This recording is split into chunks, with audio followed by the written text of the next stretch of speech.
Greetings, family. We are live. Welcome, welcome to Wisdom Wednesday. And you know what that means? It means another edition of the Sister Shanice Show.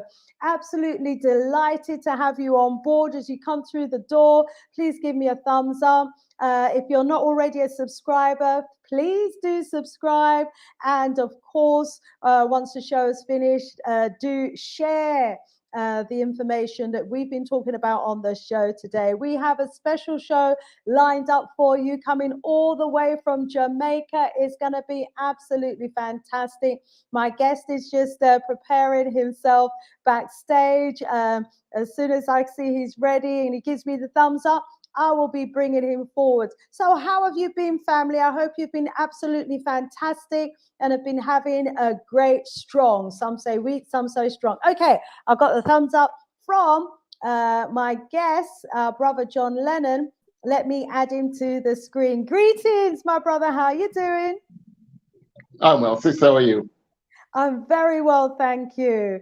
Oh, I am going to be talking with you this evening about one of my favorite parts of the world, the small island called Jamaica. Family. But before we go there, I just want to remind the family about my book. Oh, wow.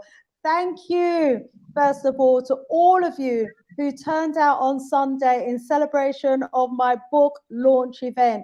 To those of you who maybe don't know what we're talking about, let me just share the screen for a moment and bring my cover of my book forward. So on Sunday, it was the celebration of the launch of my book, A Black King of Anglo-Saxon England. And the name of the king is King Offa. And what a day it was. The event was scheduled for 3 hours. It went on for 3.5 hours. And family, it could have gone on for so much longer as well. So wherever you are in the world, you ought to be able to get a copy of this book.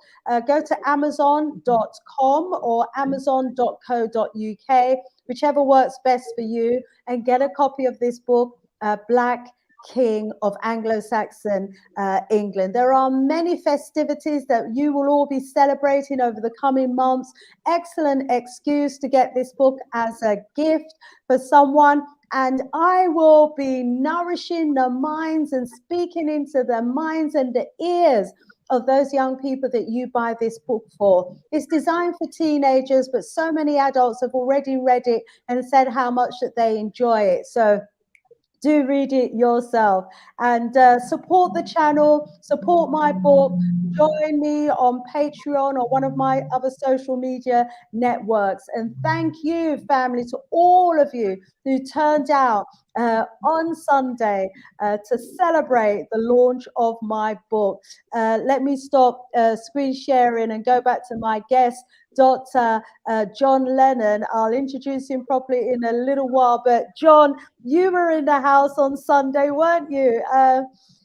For you, what was the book launch experience like? Oh, it's wonderful. It's very, very positive. I was shocked, actually, I must say it, when I saw your daughter. I thought, how old are you? I mean, she looked 20, and I thought you were about 30 something, so I was shocked. Yeah, that was the first thing that got me, I must admit. Yeah, so, a lovely young lady, a lovely young lady. Yeah, you But it know what was a they wonderful say, evening. black don't crack. Yeah, Hey. look that way, 100% with you, 100%. Ah, yeah, so did you stay throughout the event? I mean, it should have been 3 hours, but it went on for about 3.5 hours. But did you say for some of it, all of it? And, what was the best part of the event for you? Oh no, I actually logged in for its entirety. For the entirety, I Oh, was logged in. I think that this, yeah, because the internet connection here isn't wonderful, so it dropped out at times. But yeah, I got a good 90%, more than 90% of it. oh, And fantastic. I'm hoping that it does sell well. I did go on Amazon to look for it, and the price came up at about something like £28 because of the shipping. Yeah. So Go to when dot somebody coming com. over from England, hmm? Go to .com. You might have gone to .co.uk, and so they're shipping it from England. But if you go to Amazon.com, they'll be shipping it from the US. And so you won't be dealing in pounds, it'd be dollars, and it should be a lot cheaper for the shipping. Okay. Yeah. I'll check that out. Yeah, do check that out. And the family's just coming through the door. Rise up, family, as you come through the door. Please do give us a thumbs up. Drop a message in the chat. Let us know that you're in the house and where in the world you are viewing us from. Let me celebrate Garnet, who is watching us from Norway. Rise up, Garnet. And we have Sister Cheryl in the house saying happy congratulations from Inglewood in the USA. Awesome. And we have gotravelabroad.com in the house. Rise up, my queen. Yeah, from our Dr. Winters research group. Rise up. We have Sister Afri Jamo in the house. Call all the way from Ghana, rising up myself in the house, and just say go travel abroad is logging in all the way from South Africa, Southern America. So we've got Southern America in the house, we've got the United States, we've got Ghana, we've got Nicaragua. Oh, wonderful, rising you all up. So family, like I said, drop us a note in the chat. And to those of you in the audience who celebrated with me on Sunday, thank you so much. To those of you who missed it, just to let you know that it was recorded because the tickets sold out so fast. I had 100 tickets for Zoom, and within about 3 days, those tickets were gone. So I'm like, you know what? Let's do a YouTube as well, so that those who were still trying to get tickets can watch. And I'm so glad I did, because YouTube has captured the whole event. And so, family, you can watch it back at your leisure. Because King Offa, who's behind me here, actually got up and walked and spoke in animation form at the event. And wow, it was just phenomenal. Absolutely phenomenal. Hey, Mondele, Yenge Impimpa, Kiambote, my brother. Welcome. Gebra is in the house. S.A. Smith is in the house from Texas. Rise up. Texas in the house. We've got Yashon, who's logging in from California, saying congratulations on the book. Thank you so much. Natural Knots, welcome. And is watching. Where are you watching us from? Congratulations, Shanice, on the new book. Watching from, you've given me the flag. What flag is that, John? Can you see? Can you tell me what flag that is? No, I can't see. You can't. Oh, okay. Go into messages and you should see the messages that are coming up. Okay, so we're going to get off to an early start today, because I do get a ticking off, Dr. John, because sometimes, I do tend to rattle on a bit, and I just love my audience so much. When I get a chance to speak to them, I do. But we have got so much to talk about today, have we not? And our brother, Dr. John Lennon, is joining us all the way from that beautiful, infamous Caribbean island named Jamaica, a nation of international superstars, athletes, a trailer load of reggae artists, a nation where the people are proud to be called Jamaican, where they're proud of their heritage, proud of their culture, proud of their being successful in their revolutionary struggles and freeing themselves, from captivity. A nation that is lush with green mountains and waterfalls and rainforests and, coral reef beaches, white sandy beaches, major cities. You've got Montego Bay, you've got Kingston, you've got Ocho Rios, you've got Negril, all packed with all-inclusive hotel resorts and lots of things for holiday makers to do.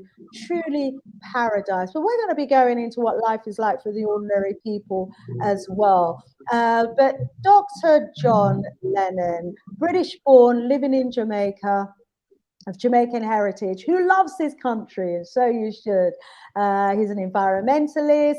He read chemistry at the University College of London and now spends his time advocating for sustainable development to deliver a better and fairer Jamaica. And this involves state investment in solar-powered schools and public infrastructure and proper solid waste management. Well, it should be a standard, really, which can be delivered by prudence. And we are more than aware of some of the challenges that we as a people, as the public, face from many governments that govern our countries. And we're going to be talking a bit about the governments of Jamaica as well. But before we go there, let's go over to John, give him the opportunity to welcome you, the audience, as well as share for us, a taste of Jamaica. Yeah. Well, greetings to your audience. It's just after 3 here, 3:10. Lovely and warm. I'm in Montego Bay, actually. And then I look to my right, I can see the harbour. And there's a cruise liner in town as well with all the tourists. What a view. I have a wonderful view. I'm a little bit on the hill. 10-minute walk into town, 5-minute walk from the beach. So it all sounds lovely and tranquil, but the problem is it's not like that for everybody, unfortunately. And that's the sad thing about Jamaica, the amount of poverty. But we have a wonderful little island here, and it sounds like somebody must have paid you to be the new tourist minister, it looks like. So we just love Jamaica. We just love Jamaica. That way, my gosh. Yeah, but I'd advise everybody to come to Jamaica. As I said, it's if you're into anybody who's cultural, you should come to Jamaica. It's a lovely place, really. It's got wonderful people, wonderful scenery. It's beautiful. I absolutely love Jamaica. Jamaica is my third home after Africa and the UK. And, as we said, beautiful Caribbean islands and many greats. I wonder if you could just name some of the gold medalists, some of the greats who are trying to take Jamaica to another level. Well, for me, the greatest Jamaican and probably one of the greatest human beings ever was Bob Marley. I revere Bob Marley. He's such a great man. If you listen to his music, I mean, he's more or less a prophet. It's quite remarkable when you listen to his music. I'd advise everybody to listen to certainly Uprising, Survival, and Exodus. Those are the 3 masterpieces. If you want to hear about the black struggle, you listen to him. As everybody knows today, one of the most popular persons in the world is Usain Bolt, and he's from Jamaica. Yeah, that's the same one. When I went traveling to Southeast Asia, I went to some places where they'd never seen black people before. And so as soon as I turned my back and turned around, you see somebody taking a photo of me. And I'm not joking. And when you got to talking to people and you mentioned Jamaica, they were unsure, but as soon as you mentioned Bob Marley, Usain Bolt, immediately people knew. Now, if I said I came from Barbados, no disrespect to Barbados, people, or St. Lucia, people have been clueless. But we have certain individuals who have put Jamaica on the map. But the very sad thing about that, especially with Bob Marley, the government decided and didn't tell the people that they're printing brand new currency, new notes. So, they have these laminated notes, they're moving away from paper. We found out in April that we're getting new notes. And one of the new notes will be a $2,000 note. And Bob Marley is not on any of them. It's quite remarkable. What? So who they put on it then? Who they put on it? Unbelievably, on the new one, they put on Edward Seaga is on one side and Michael Manley on the other. Now, there's never been, I don't think, in Jamaican history, a more polarizing individual than Edward Seaga. You have those who hate the man with a passion. It's ludicrous. It's one of those things that we should have had a referendum, but you just don't turn up and tell us. You're getting new notes, and on them we are putting these people. It is quite extraordinary. But that is how Jamaica is run. The people are ignorant to everything. We're not told anything. We can't make decisions about anything. Yeah, from day one, the politicians coming like them, jealous of the artists and the athletes who make Jamaica Jamaica. You know, they, as much as they try to undermine and not give credit where credit is due, the whole world knows the truth. You know, and the reggae artists, them and the athletes and the people of Jamaica that put Jamaica on top. I see my sister Joan in the house. Rise up, Joan. Good to see you in the house, my sis.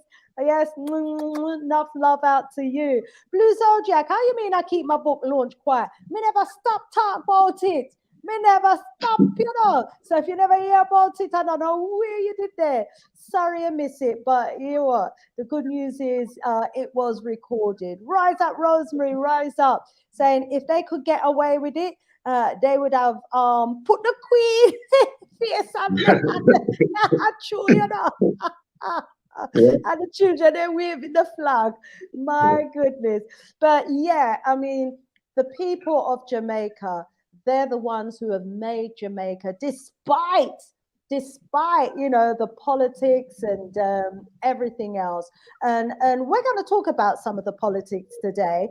Because it's really important that we give credit where credit is due, and where we want to see change, we have to talk about the change that we want to see as well.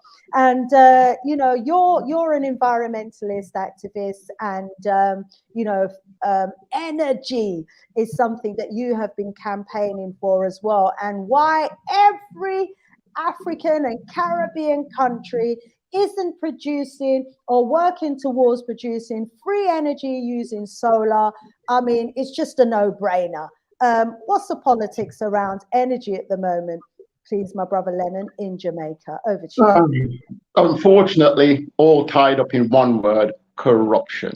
Nosy said, all our nations, we are blessed with sunshine, and invariably we get a little bit of wind, and we all produce organic waste. These are three items that are free and can be converted into energy. We live in the 21st century now. Gone were the days where solar panels, anything to do with solar panels, cost an arm and a leg. Things are, if anybody out there listening, just do a Google or Bing search and just put in terms like the cheapest way to generate electricity, and it will come up straight away: solar and wind. In 2020, it was said that one organization said that solar is the cheapest way ever in history of producing electricity. So our country should be behind everything to do with renewable energy. We should not be importing, especially if you're going to import fossil fuels. But I say Jamaica has a very bad, sad history when it comes to it. Because back in 2012, so 10 years ago, the energy minister back then, a guy named Philip Powell, he had a great idea to come off the grid. So he came off the grid, got solar powered, batteries installed, and the local rag reported it. And Philip Powell said that his system will pay for itself in only 5 years. This is 10 years ago. 5 years, he said, and he is the energy minister. Now, you'd have expected immediately he would go to Parliament to say, look, this is it. We'll take all, the first thing we'll do is take all our infrastructure off the grid. Schools, first of all, because unbelievably, we have schools over here, and you won't believe the figures, 10,000 US a month for electricity. That's not an exaggeration. 12,000, 10,000, I've seen bigger figures than that. So wow. That's a month, not a month, not a year, a month. Our electricity prices are just just skyrocketed. So that was something he should have immediately done. In 2009, he wasn't in that government, but in 2009, that government of the day said they were planning to build 2 waste-to-energy facilities. Now, that's when you take all your waste and then you convert that into either electricity or gas. But the point is that you're using, say, a natural resource, we'll call that, something that you must create. If you're living, you must create waste. And we have a chronic solid waste problem here. Every day you wake up, I'm looking at the window now and I can see, I'm not exaggerating, I can see plumes of smoke in the hills, because every day people have to burn the rubbish because there's no other way you can get rid of it. You can't tell them to put it down and leave it there. Their houses will be overrun with rats the size of cats. So they can't do it.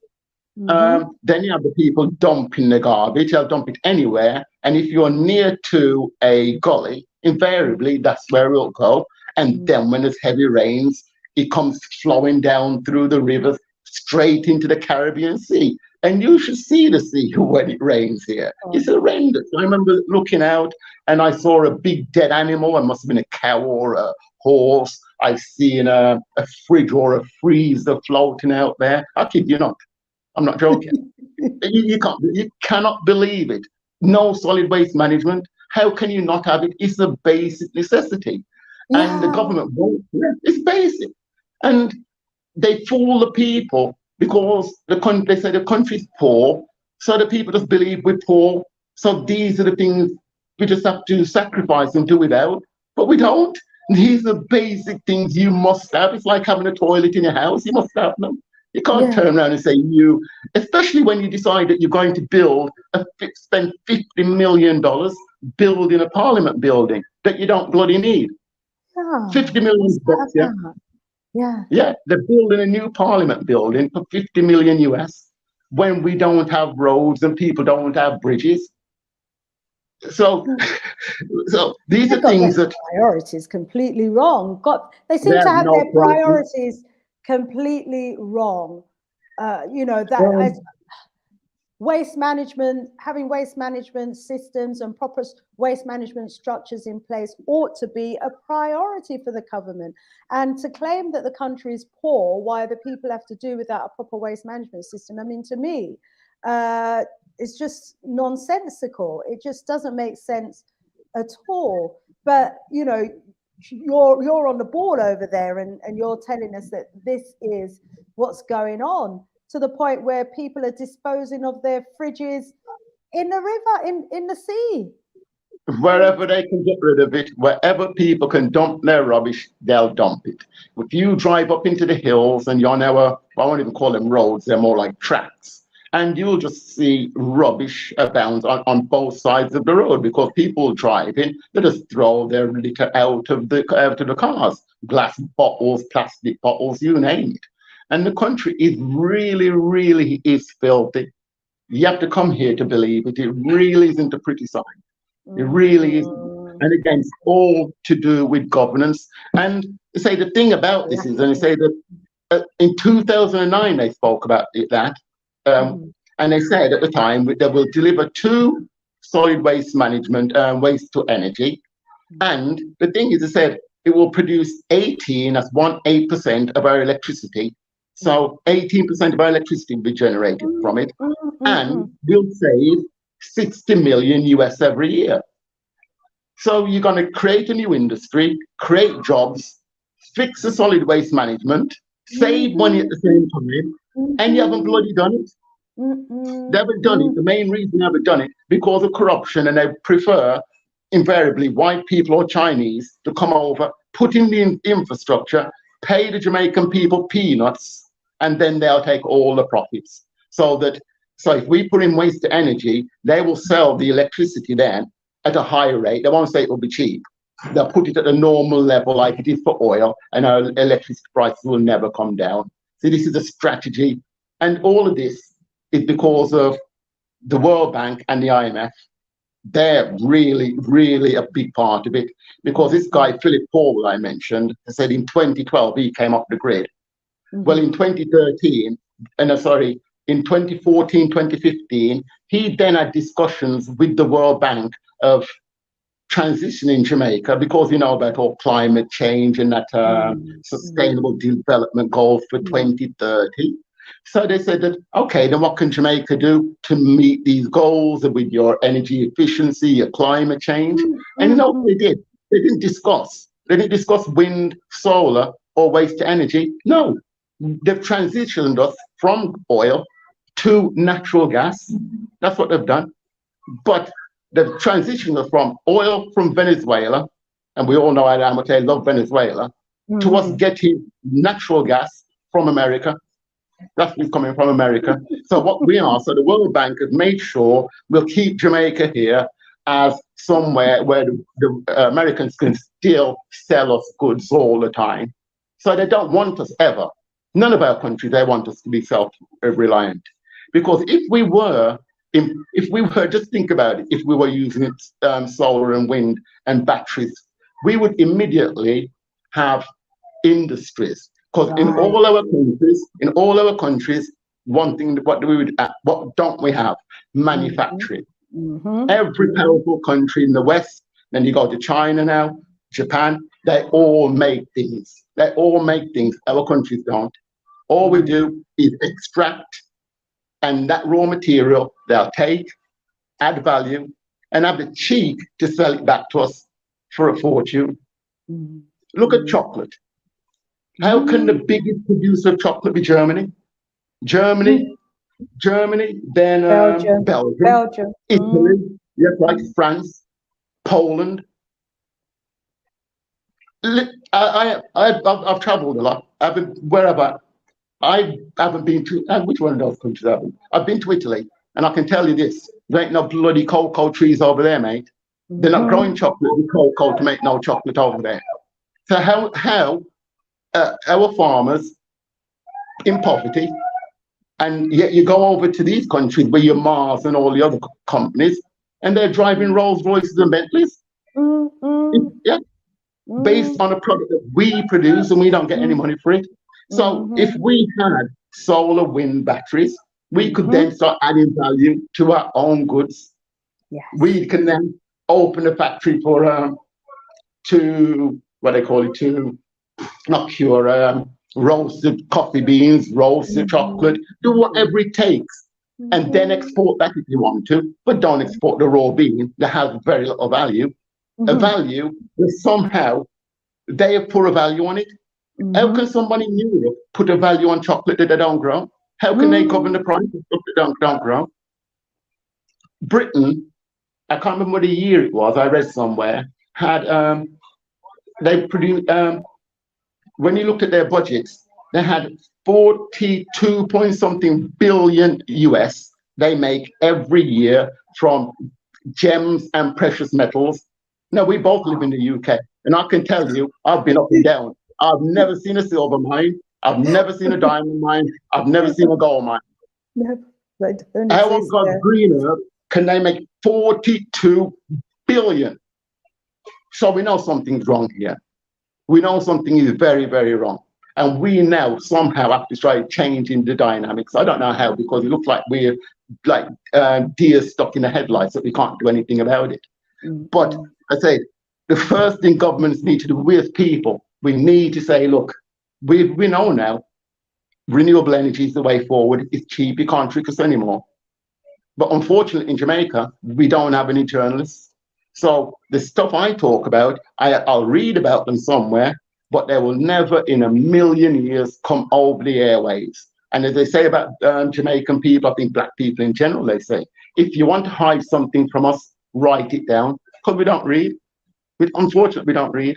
And all this information that I've had about Jamaica, I've actually read it in our local rags. But those local rags actually own, like the cleaner. The cleaner, that RJR group, owns the TV station, TVJ. So what you read in the Gleaner about certain things won't be on television, because our people get their news with their ears. So they don't tell them anything like that. They don't tell them anything about the viability of solar.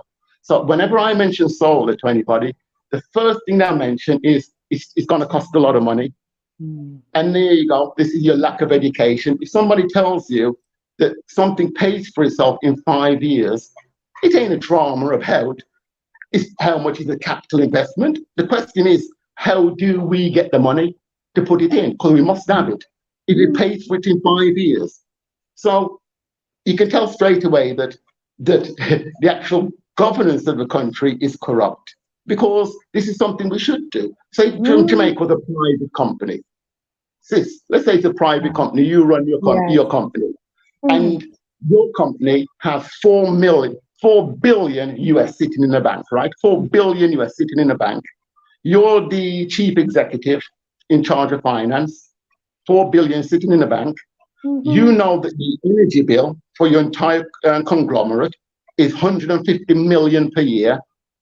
and you only need $500 million. So yeah, $500 million. You need to take everything off the grid and save 150 million every year. And you sit back and don't do it. You're going to tell me that you'd have a job. You think you'd have a job the following day when the people find out? Not only wouldn't have a job, the shareholders would make sure drag you to court for criminal negligence. And they'd want to find out, because if you're paying out 150 million every year that you don't have to, you're going to be thinking how much of that money is coming into your pocket. You with me? Yeah. So you know immediately that the governance, all the structure around Jamaica is built nothing but on corruption. And I said it's built in by the World Bank. The World Bank have made sure that we got tied into LNG.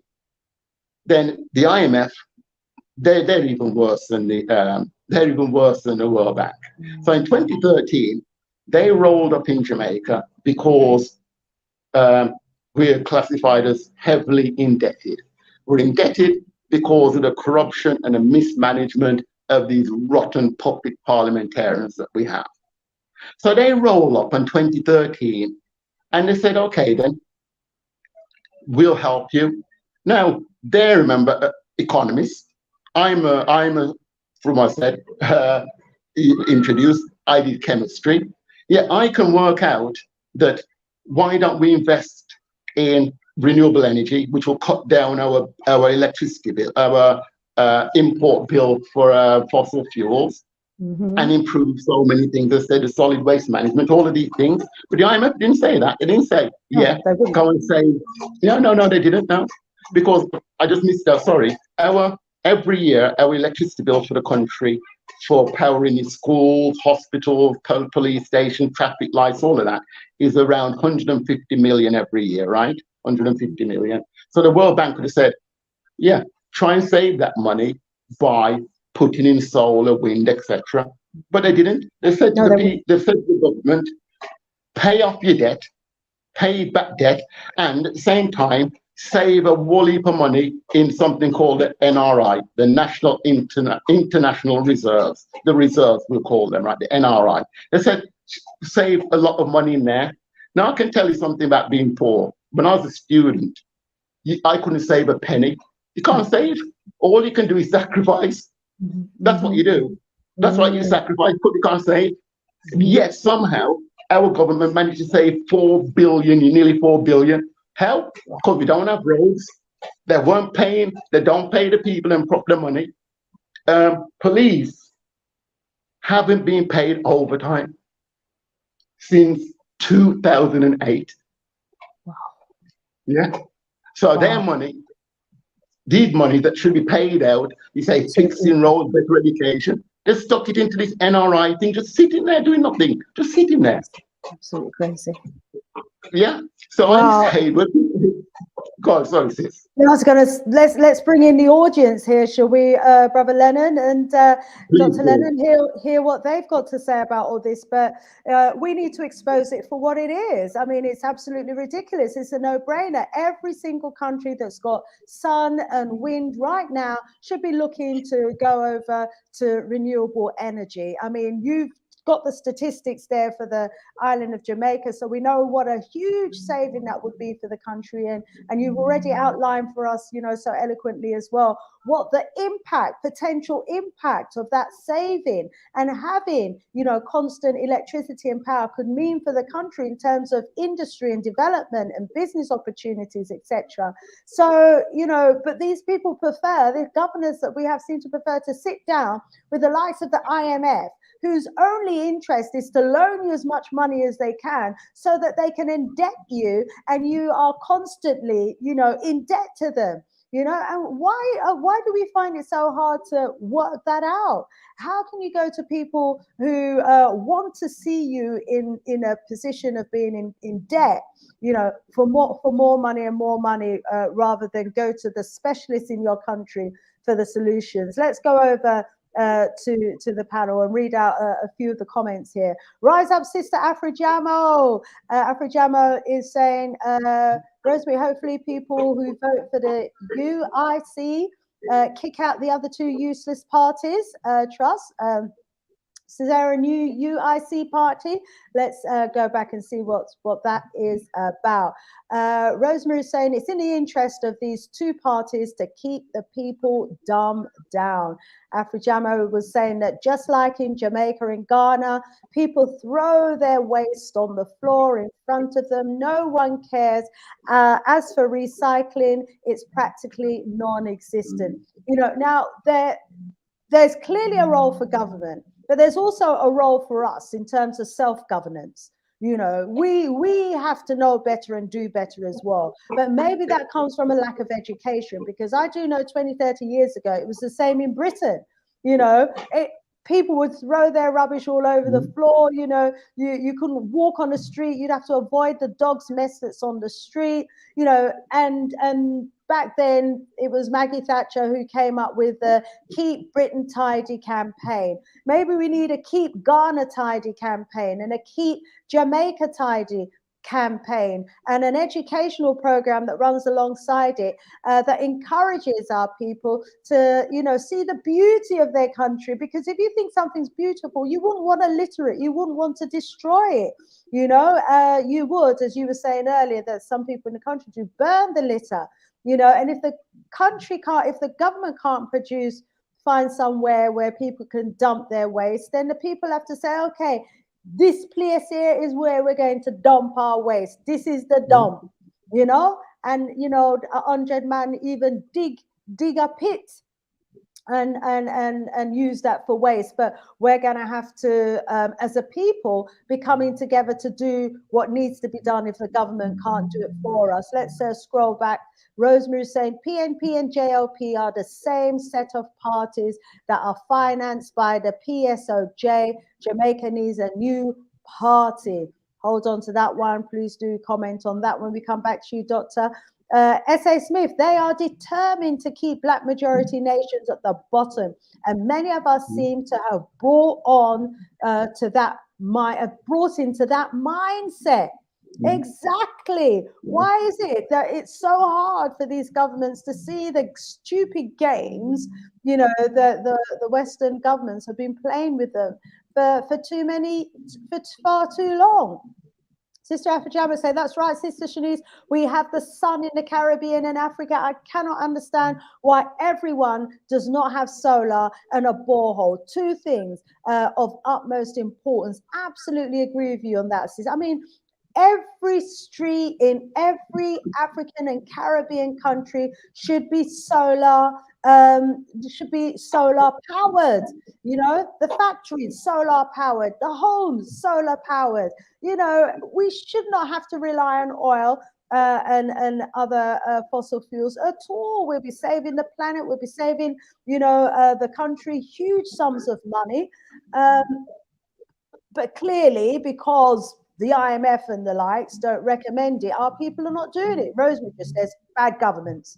That's what it is, down to bad governance. Zenith is saying at Lennon, you should see the Gambian beaches. Oh, wow. Some of them, you know, I was there yesterday, and, you know, lack of maintenance, lack of government investment in its cleaning up, waste management, services. This is definitely something that needs to be addressed by all the African and Caribbean countries. And I'm proud of you, my brother, Dr. Lennon, for raising this and putting it out there. Yeah, we want to see our countries developed. Proper energy, waste management systems in place. Absolutely needed. What else is needed, brother Lennon? Yeah, but as you're saying, these necessities can be paid for. That's the thing. Because I said, all we need to do is stop paying. I said, we paid the electricity company, the power supplier, 150 million to electrify all our public infrastructure. That's 150 million that we'll be saving every year. So when the IMF rolled up in 2013, if they'd have said, let's go through and do that, take off the stuff off the grid, you waste the energy, today, that would have been all paid for already. We'd have saved in the regions over 10 years, we'd have saved 1.5 billion. We'd have paid out, what, 750 million, say, to put in all the infrastructure. And now we'd be, say, say $500 million dollars richer off, and be saving 150 million every year going forward. But we have the opposite. They would only recommend that if they were working in the interest of Jamaica, but they're financing their own pockets, aren't they? They want to keep Jamaica in debt. They want Jamaica to be paying them millions and millions year after year, you know. So they're not going to recommend something like that. And if our finance officers and our energy ministers are too dumb to see through that, you know, they don't deserve to be in those positions, as far as I'm concerned. But yeah. Of course they shouldn't be in that position. Yeah, of course they shouldn't be in that position. But it's not that they're ignorant, it's that they're evil and have just signed up to these agreements with the IMF. They're not stupid, they know about it. They all know about it. But they've made the decision that we have to go on with this charade of keeping the country poor. Now, if you consider Jamaica's GDP, our economy, and then Barbados, which is our neighbor. Now you look at both economies thinking, well, there can't be too much difference. Jamaica has an advantage that we have bauxite mining, where they don't have any kind of mining. Yet, if you look at the GDP per person in Jamaica, a Jamaican GDP per person is 540 USD, American dollars. In Barbados, it's 1,800. Their economy is 3 times bigger. How? So from that, you know that Jamaica can have a much bigger economy. All we need to do is put in the right, put forward the right proposals, and then put that forward. As I said, all this investment into renewable energy. As I said, the factories, all these factories are adding value to goods. Just think about simple things like processing food. We have so much food is imported. It's just it's ridiculous. And we're importing tin mixed vegetables from China. What? Things that we're joking. We tinned butter beans and broad beans from Italy, and thinking these are things that we could produce here. And if we produce them here, they're damn sight cheaper, and it'd be a damn sight cheaper for us then to export them north. And then we could export in the Caribbean because we've got because we're such a small area. I can't remember. You can't say that each country can produce these things because they don't have the volume of people to consume them. But Jamaica's a bigger country, and we could do this and then export to these countries. We don't have to be getting everything from America and everything from China. No, we can do it if we had the factories here, because, and this is it, why we don't have manufacturing is the main reason is power, electricity. It's not because of raw materials. You get your raw materials. So the Germans get the raw materials, don't they? They get the chocolate to make billions from it. You bring in your raw materials. The second thing you need in manufacturing is people, labor. Now, the labor costs in our country is a damn sight cheaper than in the West. So we undercut the rent, and then we're going to have the cheapest electricity in the world by having our solar. I mean, it all makes perfect sense to us, Dr. Lennon, but people are in the chat. They're reminding us, for example, of the economic hitman. And Afrojava goes on to say, yes, Kwame, you're right about economic hitman. They make sure that countries toe the line for the West. And basically, for those who haven't read the book, Economic Hitman, or gone on YouTube and watched the video, these are the people that the West will send to speak to heads of governments in African and Caribbean countries, and they'll say to them, you know, these are the policies that we want you to follow. You are not to invest in your hospitals. You are not to invest in your education system. You are not to invest in the people. And if you do, we will take you out of government. We will assassinate you, we'll organize a coup, or we'll, chase you out of government, because, obviously they want to make sure that their agenda is what our governments are actually following. And so those who decide to go against the government of the hitman, like President Magufuli, who wasn't prepared to allow his country to be consumed with this scamdemic and all of his people injected, what do? They take them out. What do you say about that, Dr. Lennon, about that real threat of an economic hitman potentially being behind the back of these politicians with a gun to the back of their head? Why they are towing the line of these ridiculous, harmful policies? Well, there's the element of the economic hitman, which is true, but you've got to add that these parliamentarians are just evil. They don't care. They really don't care. They love it. They don't care. They love this is great for them. They love the people to suffer. They do. They enjoy it. They enjoy it. How can you? They don't have to build a $50 million parliament building. They choose to. You know, we had a area. I'm from a place called Clarendon, and there's a town where the bridge washed away in 2017. The people them don't have no bridge today. Children crossing the river, risking a life to get to school. Another place called Troy, they're using zip wire to cross the river because the bridge got washed away. Get your listeners, go onto YouTube, put in TVJ broken bridges, and you'll see what I'm talking about. Absolute disgrace. So these are people, we're not talking about normal people here. These people, they enjoy it because they spend, say, 50 million on a parliament building. They built 52 million building a convention center that loses 10,000 US every day. They built a $30 million stadium that doesn't get used. They just waste away their people's money. They don't care. Yeah. We've got the Governor General here, the Governor General, who we don't want. And a couple of years ago, they spent nearly 2 million US on him, on one person, fixing up his yard, buying him a car. The house has 2 stories, and they're putting a bloody elevator in it. Yeah.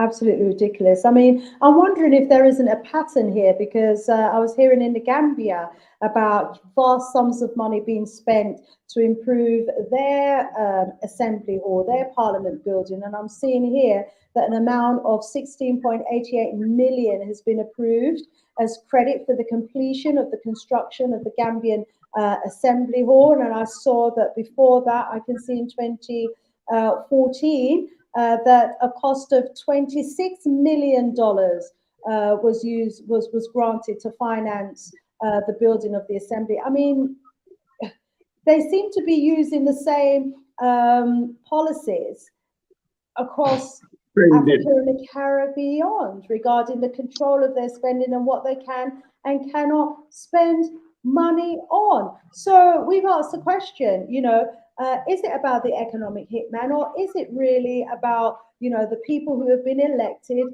to govern these countries? Our Dr. Lennon believes that it's not about the economic hitman, it's about these individuals who just don't care about the interest of raising the conditions of their people and improving their country,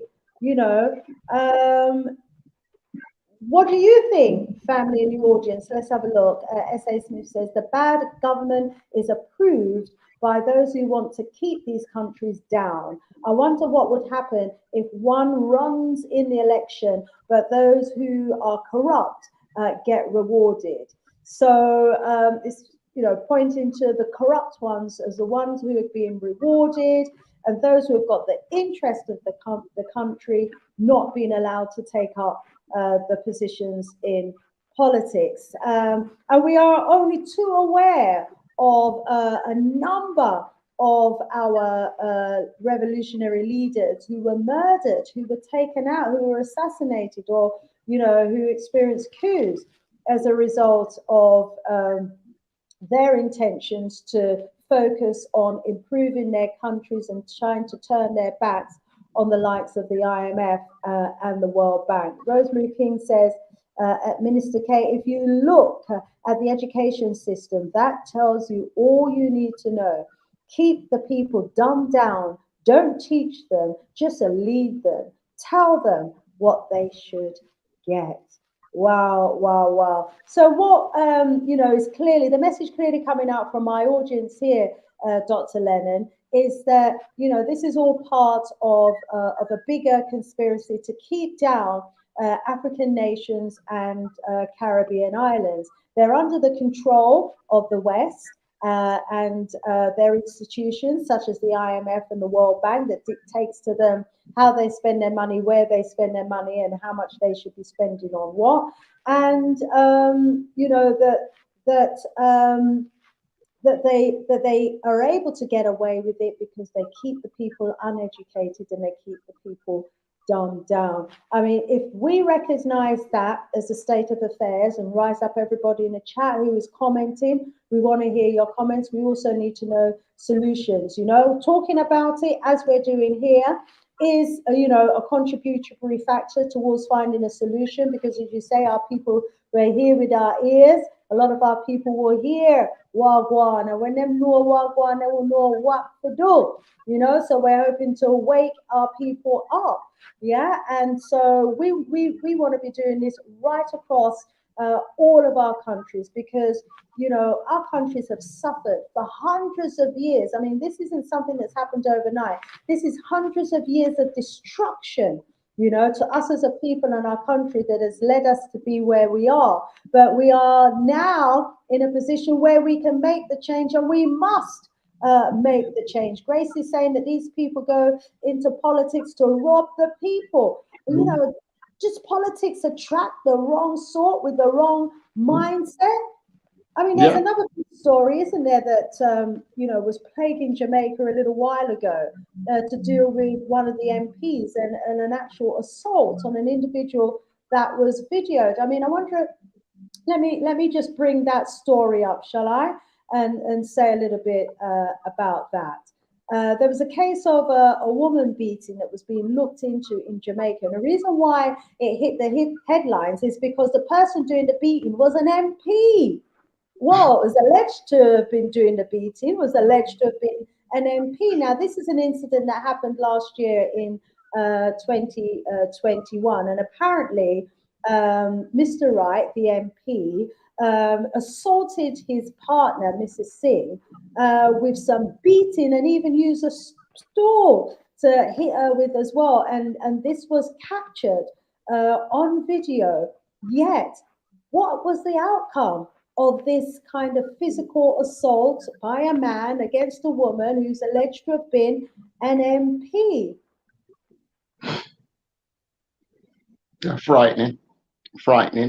It's just being say swept under the carpet. It's quite shocking, because what happened was that, so George Wright, he met his partner somewhere, they got into an altercation, he started beating her up. You can see him hitting her with something, I don't know if it's a rock or something in his hand or a bottle, but at some point he actually picks up a stool and starts battering her with that. At some point, she gets the stool, throws it and damages his car, and then this goes on for a good 5 minutes. Anyway, they part company. He then rushes off to the police station and files or makes a report that he's been attacked and his car's been damaged. So I assume the police have written all this down, taken a photo of this vehicle. The lady now, she's gone straight to the police. And you know what's happened? As soon as the police have seen her, they've taken her to an A&E. That's how badly beaten she was, straight to A&E. And this is a country where there's a lot of violence going on. So if a policeman looks around and takes someone to A&E, you know they've been damaged.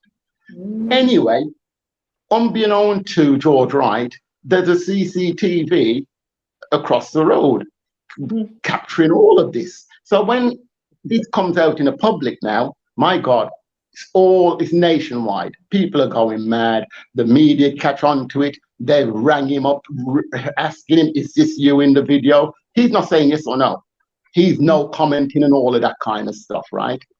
Now, we're all expecting now that the Prime Minister and the JLP, the ruling party, are now going to drag him up now to find out what's going on. They don't do that. What they do is then go to the police, and now they put out a statement saying that George Wright should offer himself up for questioning. And so the JLP have said that. So the police question George Wright, who then says no comment. Police can't do much about that because they've looked at the video, and when you watch the video, you will see that you cannot define who is in it. You can't. But we know who it is because of the police report that he said, and we all know. We're 100%, we're 99% sure, we're 100% sure it is him. Because if it wasn't, if you turn around to me and showed me the video and said, John, I heard that was you beating up the woman, you think me and you would be having a conversation like this? You think about the things I would tell you? How dare you? How dare you put me in that position? And this man says no comment. So just from that, you know he's guilty. But the JLP then, because the police say, okay, then he's not admitting to it, and the lady's not pushing charges now, there's nothing we can do. And so the JLP and the Prime Minister said, well, we'll go by what the police have said, and there's nothing we can do. And I couldn't believe what I'm hearing. I'm thinking, you have all these female parliamentarians have signed up to this. You've signed up to not getting this man into your office, wherever, and questioning him. So, at any point, was he made to stand down as an MP? I mean, what happened to his position as an MP back then? Yeah, he went to being independent. I don't know if I can say he just had to resign. He had to resign and became an independent. But now, we're here over the last few months. We heard talk about him rejoining, and then we heard the Minister of Health saying how much they're going to welcome him back into the fold. So we know by the next election, he's going to be back. Somebody what kind of message is that sending to the rest of the country? Exactly. I mean, you're condoning violence against women. And this is what gets me, is that the police say, okay, then our hands are tied. But I don't believe the hands are tied, because I believe, go and question the Prime Minister. Ask the Prime Minister, can you talk to this person, please? Because he can't tell you no comment. He can't. If he tells you no comment, he can tell us no comment because he doesn't want to go to prison. Of course he's going to tell you no comment. But he can't tell the Prime Minister that. If he tells the Prime Minister no comment, he's saying he's guilty, isn't he? Because no man is going to say no comment to that. To such a heinous crime as that, you're going to say no comment. It's fighting talk. It's fighting talk. Anybody comes up to you and say that you're in the video, that's fighting talk. And yet, they're going to welcome this man back in. That's what I'm saying. This country completely lost this moral focus. I just don't get it. That we're going to allow this to happen. But it doesn't shock me, because we have a Prime Minister who is just a liar. The man is a liar. On the campaign trail in 2015, the man said, I was I was brought up in a one-bedroom board house by my great-grandmother. Not my grandmother, my great-grandmother. Then, a few weeks later on the campaign trail, the man turns around and says, I was born in a two-bedroom board house by my parents. I saw the video. Grandmother who's a single parent, and now he's in a two-bedroom now with his parents. I mean, and this man is thinking straight away the man's a liar. He has no credibility. He has zero credibility, and there he is in power. It's the most remarkable thing I've ever seen. It should be automatically disqualified. The man don't know who brought him up. I'm 57, and I remember where I brought him. I was 7, 8, 9. I can tell you everything. Yeah, these ain't you things know, if it's a one-bedroom board house or a two-bedroom, I think he said it, in one of the campaigns, a one-bedroom board house. In the next one, he said a two-bedroom board house. Yeah, big up himself, big up and making up noise. Oh my gosh, But saying the man is corrupt. Yeah, one bag of story. He lives in a house. He lives in a mansion that he can't explain how he got it. He can't explain how he built it. It never worked. He's never worked in the private sector. So where's all his bloody money come from? He can't answer it. Yeah. The man is just a liar, and we have him there, and the people don't want him to do anything about it. It's quite remarkable. Go Travel Abroad is letting us know that in Nicaragua, takeouts come in banana leaf envelopes. There you go. We can deal with recycling. We can do away with plastic. We can do away with containers, and we can use banana leaves, for example. Which will just decompose as well. There are solutions out there, and we have got to be the solutions to some of these challenges that we're Let me just faced present with. one of the solutions here, where somebody said about the banana leaves, right? So in Jamaica again, the Prime Minister talks about how environmentally he is. My God, all he ever does is look for places to blow up, the beaches to destroy, to put on hotels. That's all he's about. Anyway, he said that we're going to we stop using polystyrene food containers, right? We're going to move away. So you're thinking, okay, if we're going to move away from those, which were produced in Jamaica, we're thinking now we're going to produce something in Jamaica, as you say, from banana leaves, something that can decompose. No, we're importing plastic things now. So it just destroyed the industry that we had here with polystyrene to import plastic stuff from China. I mean, what is going on? Yeah. It makes no sense at all whatsoever to those of us who are watching this stream, and to myself listening to you here, my brother. It really makes no sense whatsoever. Interesting comments in the chat. I'm being asked to interview the president of the UIC. I'm not sure what is the UIC. What's the UIC abbreviated for, please? United Independence Congress. Okay, yeah, if you've got some links, we'll make it happen. Personally, I was actually involved with the UIC and I left. Tell us more, yes. share with us why you left, and is this an independent party? Is this a third It's party? a third party. It was registered back in the late 2020. It was registered, and I was with them until mid 2021. For me, it's not a party about the people. Pattison thinks that everybody should look after themselves. You can't help people. So education wouldn't be free, for instance. You'll pay for everything. He just said that the government should have less hands on the economy and do less. But government has to intervene. There are certain things we have to have. I said we have to have risk management.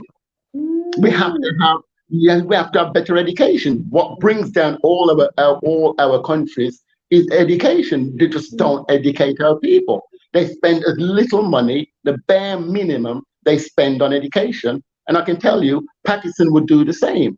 He has absolutely no policies. As I'm talking to you about waste energy and these things, I was the one who brought these to him, and he still doesn't talk about them. Everything he talks about is about private sector putting in the infrastructure.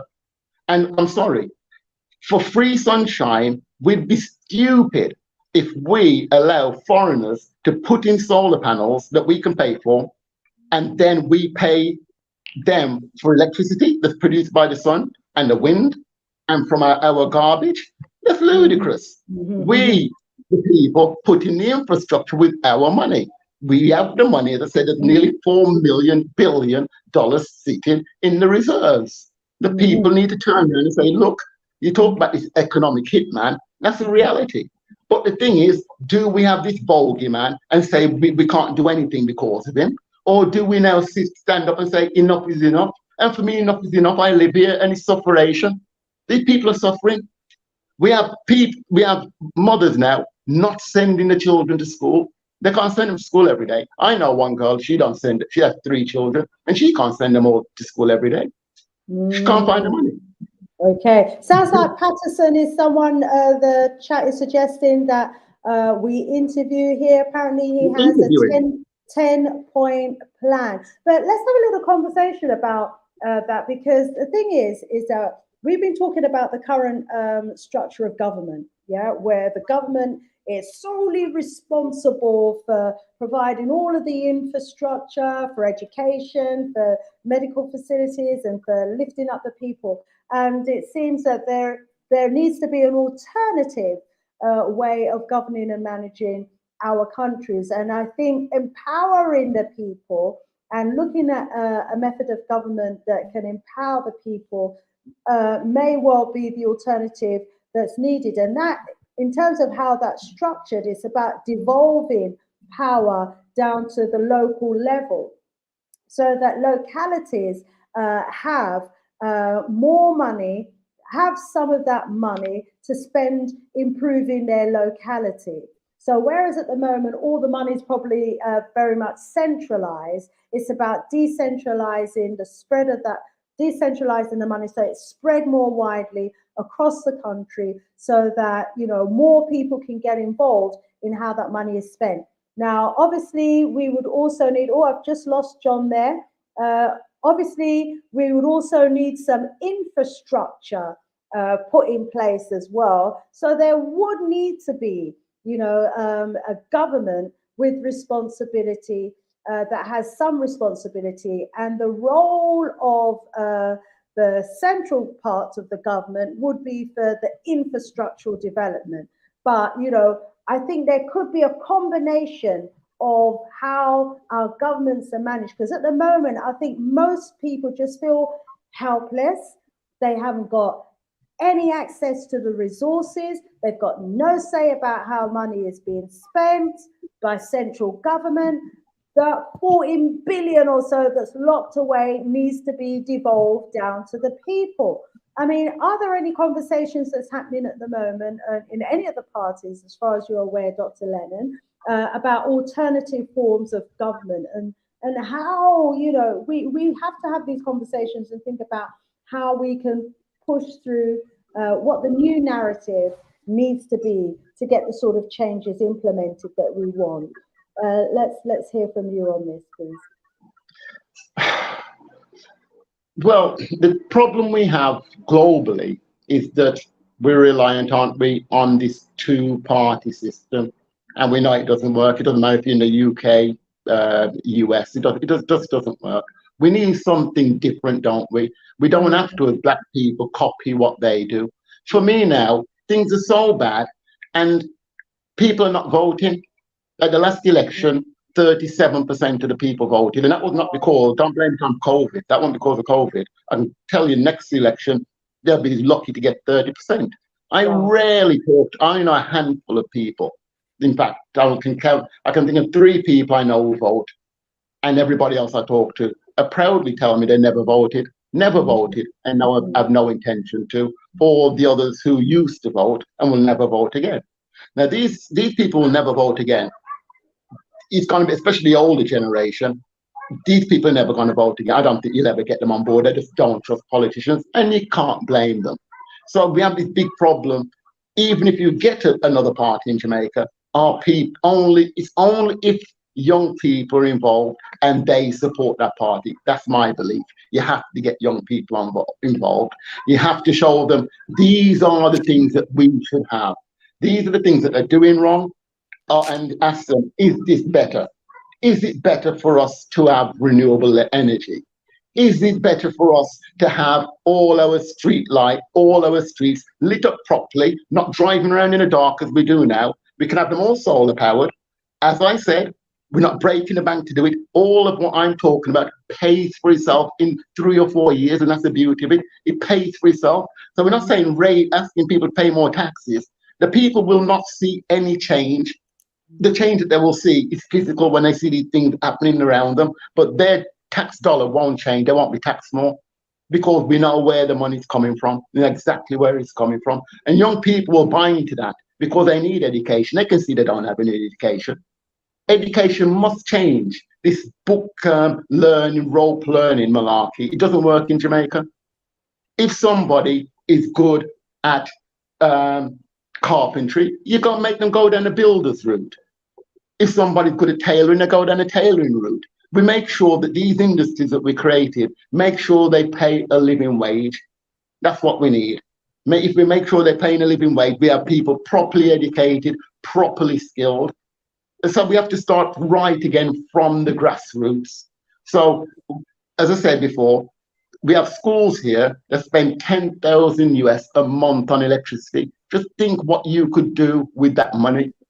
Now, in America, they're actually taking their schools off the grid and utilizing that money to actually pay teachers more.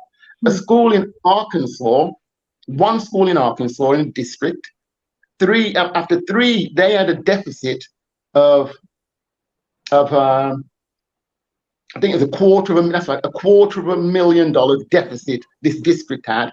They put in solar power into this one school, so this school was big, and it must have been also supplying energy for the community around there. And it turned that deficit into a $1.8 million surplus in 3 years. Now, you just think about what we could do in Jamaica. We have all these big schools, Clarendon College, I'm next door to Cornwall College, all this land that they have, all these roofs, you put on these solar panels there, you have your power for your school, and all the poor neighborhoods around, you tell them to all pay you 20 US a month or whatever, and you supply them with electricity. All of a sudden, you have a school now that's making money. We can have these schools scattered all over Jamaica doing that. Simple things we can do to save money and make money to invest into education. Because at the moment, they're spending nothing. They lie to the people about education, because we don't have any journalists. And they've told the people that education is adequately funded. You only have to look at our schools. You only have to walk in, look at our schools, this is bullshit. You only have to look at them. Termite ridden, roof falling off, down. 2 children dropped off banisters the other day, end up in hospital. Oh my gosh. Yeah. Yeah, so there are all these things that we can do. But again, it's a question of, can we as a people decide, yeah, enough is enough? That's the only way it can be done. We're not going to be able to push out. I don't think you're going to get rid of government because there's not going to be anybody to replace them. But what we can do in Jamaica is force them to look at alternatives. The alternatives I'm talking about, if we had people, popular people like Usain Bolt and people like that who bought into these kind of ideas, and they're on Twitter, all of a sudden, the whole of Jamaica would hear about it. Yeah, and all of a sudden, that's right. And that's what we need. We need to get some popular people on board who have a voice, who the people listen to, because nobody don't listen to me or look at my ugly face. Nobody wants to do that. I don't blame them. Well, we're listening to you today. We're listening to you today. You certainly do not have an ugly face. We are a beautiful race. We are a beautiful people. Okay, and we love the way you look. No, but we need these people on board. These are the people we need. We need these people who have a following to come on board. And once they come on board, it'll be complete change, because people will start demanding it, because these are the right things. All we need to have the government say, is this an alternative that we can do? And then, of course, because the World Bank should not get away with what they've done. They should be in court, because they turned up on our island and convinced these people, our traitors, they convinced the traitors to put in LNG, and now that's liquefied natural gas. And before Russia and Ukraine kicked off, tiny Jamaica here, had the 4th highest electricity rates in the entire world. Wow. 4th highest. Wow. Yeah, 4th highest. That's right, where we should have the cheapest. And so the World Bank shouldn't get away with it, because when you decide to have a new energy policy, what's supposed to happen? This is a global thing in this procedure. You have what's called an integrated resource plan. And that resource plan is where you put in all the alternatives to see what you're going to do about energy for the last 30 to 50 years. They didn't do one. They actually didn't do one. They did one after they started putting all the LNG infrastructure in. They did one in 2018 when it's too bloody late. This should have been done from 2013. The World Bank needs to be dragged to court. You talked about the debt. The IMF, I'll give you some figures here for your listeners. Listen to this. We spend 2.3 billion US every year for 2013 to pay back debt. that goes down by 1 billion. 2.3 and goes down by 1 billion. We spent nearly 21 billion and the debt has gone down by 9 billion. In Jamaican dollars, the debt hasn't gone down, it's actually gone up in Jamaican dollars because the Jamaican dollar has depreciated that much that our debt doesn't go down, it stays flatlined.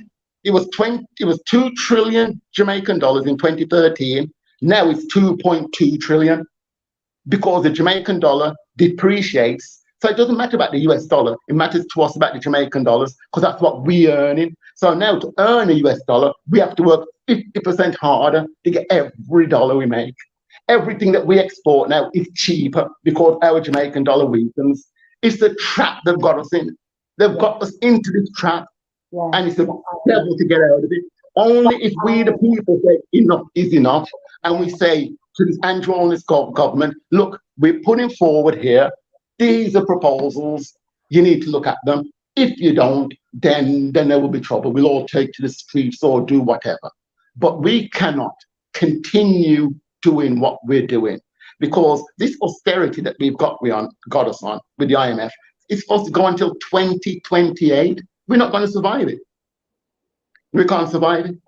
Wow. No road. We don't have any roads in this country. We don't have education. We don't have roads. We don't have solid waste management. The only jobs that are being created are slave labor, i.e. call centers, which the Americans don't want call center jobs, do they? That's why they ship them up down here. And then Andrew Holness puts his ugly face on TV and tells us about prosperity. None of these jobs actually pay a living wage. For me, a living wage is the threshold, the tax threshold.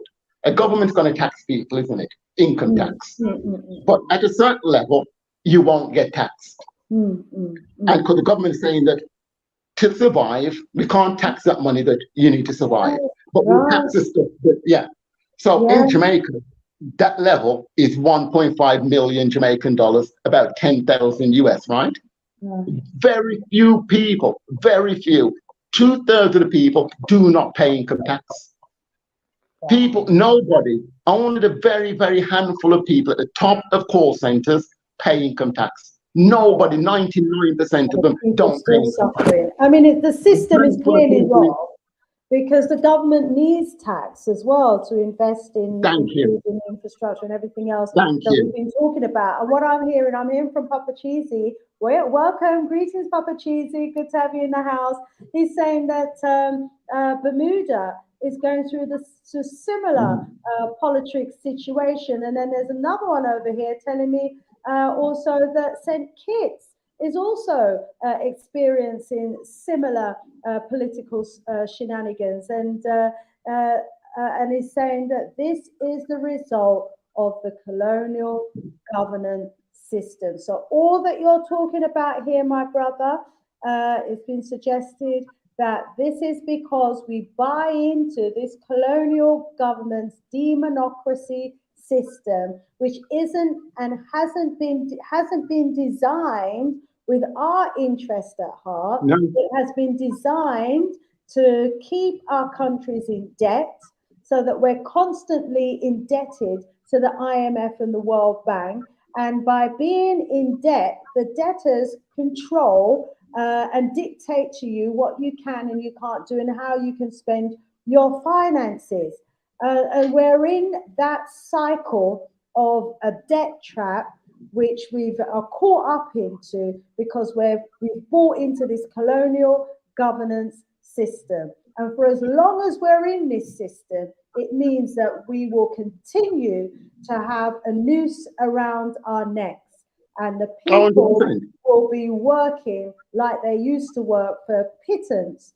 We didn't get pittance when we were enslaved, but it's a new form of slave labor. It's a new way of keeping the people enslaved, for them having to work 2-3 jobs to keep a roof over their head and for their children never to get a decent education because there are no decent schools or very few decent schools in the schools. It's an awful system. And I think Yashon, you've hit the nail on the head here. What we're talking about is countries like your St. Kitts and Nevis, Bermuda, Jamaica, and most of the African countries are working to a system that hasn't been designed with their interest at heart. So we do need an alternative system. We do need change, do we not? But the other thing, Stacey, is that, sorry, I'd say about the debt trap we said, is that it has a broader implications, because in Jamaica now, because we don't have education, this is great for America, because what that does now, we produce all these people who are uneducated, and what do? What jobs can they do? They can only work in tourism, or if they have a couple of subjects, they can work in a call center, which invariably owned by foreigners. They get all the money from the tourism and the call centers. And the other thing is, it produces farm workers. Yeah, how do you think Americans get their food for cheap?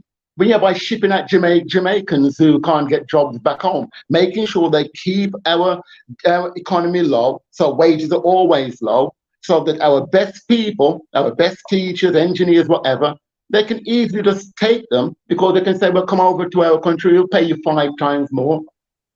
It's easy. So they have this system, it's all locked in for them. It's great for them, because when the American people and the Canadian people get restless now, they'll think, well, at least we've got a couple of dollars in our pocket. We can go on holiday down to Jamaica, can't we? Well, it's cheap down there. Yeah, they're getting staying there all inclusive, and have us people down here as slaves. So this system that they're built is 100% built for them, and we now, we can't see it for whatever reason. We can't see it. We just allow this thing to perpetuate itself, going on and on and on.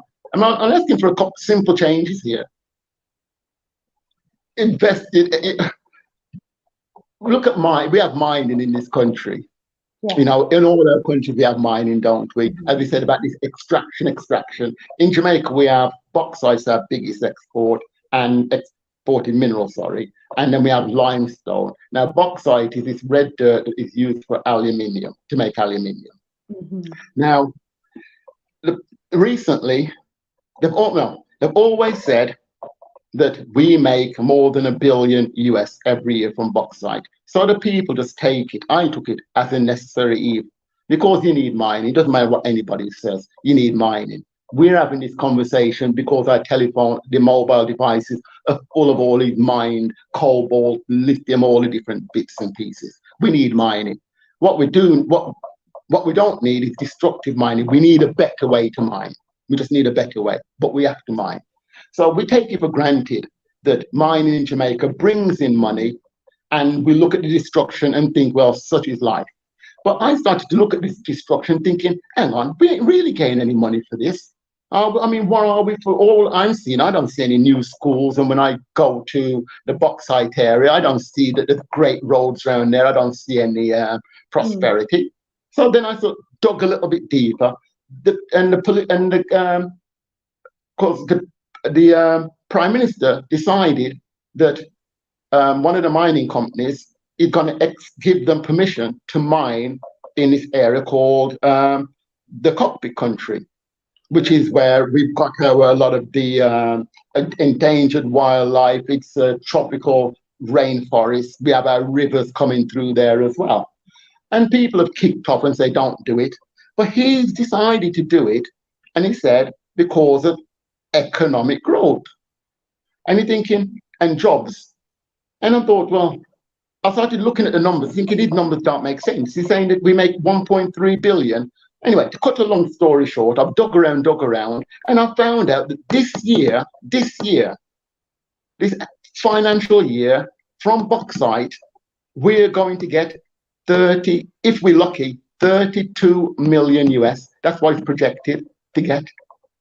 Now, the area he wants to mine, he's going to take off families, guys who are 70 years old, been farming their entire life. Where they're going to go? He's going to destroy all these communities, all the wildlife, everything up there for a couple million US a year. That's it you're going to get. Because when I said 32 million, it's 32 million from the 4 mining companies. So You're telling us about this 1.3 billion, which is just a lie. It's 100% lie. And I've got my information where all our journalists can get it and all our environmentalists can get it. But it's the strangest thing in Jamaica. We don't seem to have environmentalists or humanitarians, because as soon as you mention a solution or you find evidence where everything, because everything's done, it's all about money, isn't it? Everything is always about money. Go back to looking for the money. As soon as you give them evidence of the money, they back away. They have no interest in it, no interest whatsoever. We have a river called the Rio Cobre. It's been poisoned this year by a mining company called Windalco. It's a serial offender. It's been doing this from 2011. Windalco is actually unprofitable. So my interpretation of unprofitable means they're just taking the minerals. They're taking the minerals and not giving us anything. And you're allowing this. And our journalists don't want to report it. And I found it in one of our papers. I found it in a paper, but it doesn't come on the television, and it doesn't come on the radio. So the people are oblivious. So I've given this information to environmentalists. They haven't said a word. They're thinking about going back to court and these kind of chit chat. Why don't they just tell the people down in these areas that this company isn't profitable? The people just will go down there. We'll all go down there then. I'll join them. I'll happily go down and pick it and sit outside, because the people don't know. 32 million in 20. I said, in the minister of mining at the time, this is in 2021, said that in 2018, bauxite brought in earned 1.3 billion. When I checked the following year, 2019, you know how much money bauxite brought in, sis? $0. Nothing. Worse, because we were supposed to, the projected amount we're supposed to get was 900,000, proxy 900,000 US, and we didn't even get that. Zero. Where do they get these projections from? You know, which group of advisors are advising the government, you know, to embrace these mining companies on the basis that they're going to be getting huge sums of money in return? And then the reality is that, as you say, they don't get anything from it, or the amount is so small, it's not even sufficient to clean up the environmental damage that these companies. That's because they're putting the money. Well, we need an answer, don't we? Why are you telling us we're getting over $1 billion, and then here's the evidence you're going to get 32 million? Explain it to us. Where is the rest of the money gone? Is it in your pocket? Where is it? Explain this is why education is so important. If all of the citizens were asking the sort of questions that you were asking, if they were all as informed as you are, you know, if they all had the foresight and the vision that you have, you know, the governments would not be able to get away with what they're getting away with. They have to be stopped. We can't go on like this anymore. And all your, I mean, I hope that your all your listeners are making suggestions and because we have to find a way. We have to unite as black people unite. And I'd say that, okay, then we can see what's going on in Jamaica. This guy has said mining's wrong. He's pointed to the debt. He's pointed to education. All these things are going wrong here. He said about the surely we should have renewable energy. So why don't we just say that to make Jamaica then the target, that we're thinking we'll get change into Jamaica. If we can get change in Jamaica, we'll get it everywhere. Because everybody knows about Jamaica. Every country in the world knows about Jamaica. So we can put Jamaica back on the map, with Jamaica doing something where we'll say environmental, whatever you want to call it. But we'll have a shift to better governance and the greener economy, where people now eventually, there's a sport, working as slaves. We can have we have industries paying a living wage. We don't have anything like that. I said the Prime Minister again, he said in another area, he said a company wanted to blow up our mountains, blow up the mountains for limestone. I'm not joking. blow them up. That's what you have to do. You have to go in there with dynamite and blow off the sides of the mountains to get to the limestone. And let me tell you something, it ain't pretty, because there in Clarendon, there's one of these sites inland, and when you're in Mapen, you see it, and it's a horrible eyesore. And I'm telling you, no amount of money can replace it. Doesn't matter, $1 billion, $2 billion, you just don't want to see it. So anyway, the owner says, no, let me go back. This company says, we want to blow up your mountains. The environmental agency said, you're mad, aren't you? No, you can't do it. Or I'm giving them reasons. Not that you should have to give them reasons, but giving them environmental reasons, and told them to clear off. Yeah. The company, yeah, tell them to clear off. But the company didn't clear off. They went straight to Holness. Then Holness, you know what he did?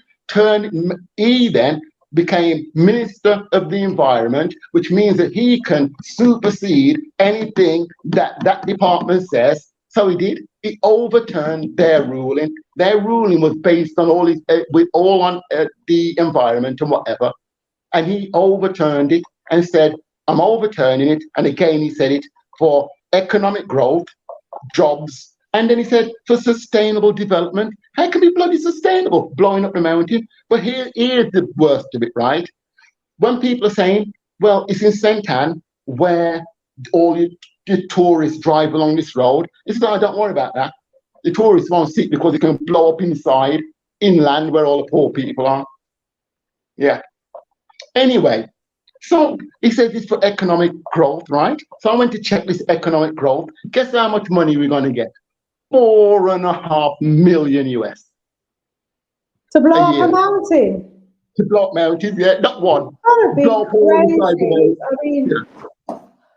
But here it is, 4.5 million, right? This is what I'm saying about the corruption. It's 4.5 million. So then I thought 4.5 million.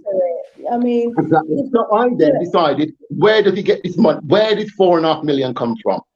I then checked, and what the company would be paying something called the quarry tax. The quarry tax is only 3.5% of their sales. So this company will be making 128.5 million and paying Jamaica 4.5 million of it, and create about $1 million worth of jobs. So they're going to be cleaning up about 122 million, and then have to pay a little bit of expenses here. So they have like 100 million straight into their pocket, and straight, obviously, into the parliamentarians' pocket. I mean, they're conducting, I mean, it's as if they're making proposals to a bunch of baboons, you know, to a bunch of people who don't have, you know, a clue. And these are the sort of ridiculous deals that many African and Caribbean countries were getting themselves into in their 40s, 50s, and 60s. This should not still be the state of affairs in the 21st century. It's absolutely ridiculous. You know, no, I mean, they're too well educated, or ought to be too well educated. They don't care. Do they not write the agreements? Do they not read the agreements? They don't care. They just don't care that they're selling the country down the Swanee. Of course, they don't care. They don't care. As long as they get rich, nothing else matters. They only think about friends and family. Look, we had a couple of years ago, a child got burned. She's 20-something. She went to work, came back home, turned on her cooking gas to make something to eat, forgot about it, went away, came back, and then sparked it, and the thing blew up. 80% burns all over the poor thing, right? Wow. She sat in the hospital for 12 days, right? And then died. You know why? Because the family needed 800,000 US to send her abroad to get treatment, and the government wouldn't give them the money. When we had nearly 4 billion sitting in the reserves. So these ain't just normal people we're talking about.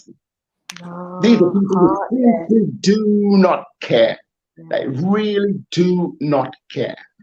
Wow. 800,000. And the thing is, you know, they needed medical care. They would just fly out straight away, helicopter, America, England, and get treatment in state-of-the-art hospitals, yet they're not investing in their own hospitals for their own people.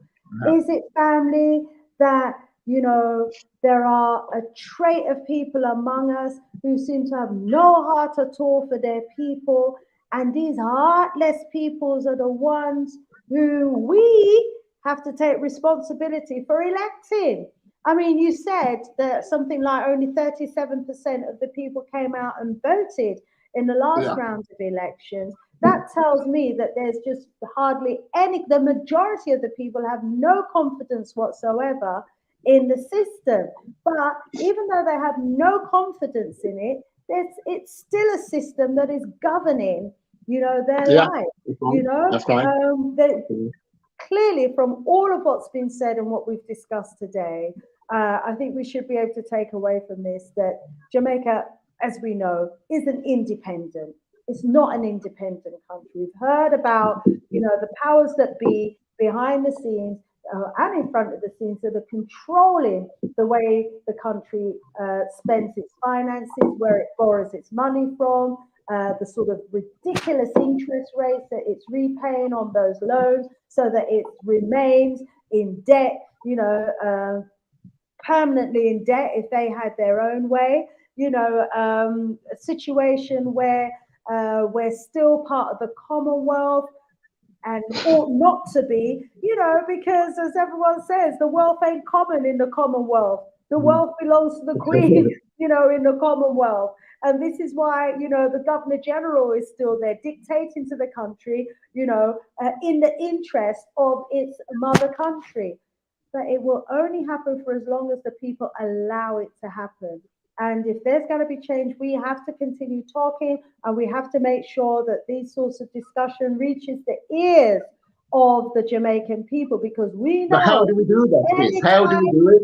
Well, you've got a YouTube channel and you've got a website. I'm going to post the information to your website channel and your website in the chat, because you do great videos, but you need to build your audience. So if everyone can go and support, you know, subscribe to your channel, watch your videos, share it, you know, among the Jamaican family. That's one way we can help, because social media is potentially a powerful tool that can lead to change. But in order for that change to happen, we have to talk about the problems and the challenges. And none of us like just talking about, you know, the negative things that are impacting on our country. But when it's obvious, you know, that the government that are running these countries, you know, do not have the interest of the people at heart, are in bed with their former colonizers and indebting the country for generations to come, so that, you know, we're less likely to be in a situation where we can see the change that we all want to see.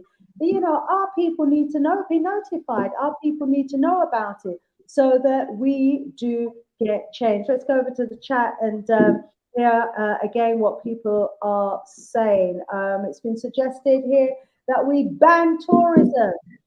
Jamaicans are being made into service industry, can I say slaves, to entertain tourists.